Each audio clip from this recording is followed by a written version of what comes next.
Finally আমার ঘরের colour ডান। 50% decoration ডান। আর এই টেবিলটা আমি অ্যামাজন থেকে নিয়েছি, স্ক্রিনে দিয়ে দিলাম। So hi everyone, welcome back to my channel. সকাল সকাল একটু শরীরচর্চা করার পর খেয়ে নিলাম স্মুদি।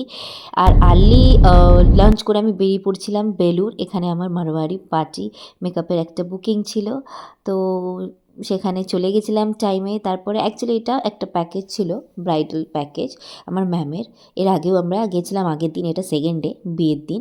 তো তারপরে আমরা কাজকর্ম করে একটু খিদে পেয়েছিল, তারপরে না আইসক্রিম ক্রেভিং হচ্ছিল। তো এই আইসক্রিমটা আমি কোনোদিন খাইনি, তো ফার্স্ট টাইম ট্রাই করলাম। আর অনেস্টলি আমার খুব একটা ভালো লাগেনি, মানে টেস্ট ওয়াইজ সব বিষয় আর কি।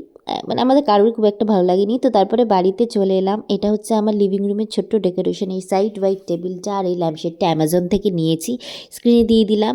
এখন ছোট্ট করেই করা আছে, কারণ অনেক কাজ এখন বাকি আছে। আমার বেডরুমেরও অনেক কাজ বাকি আছে, ধীরে ধীরে তোমাদের সাথে সব শেয়ার করবো। টাটা।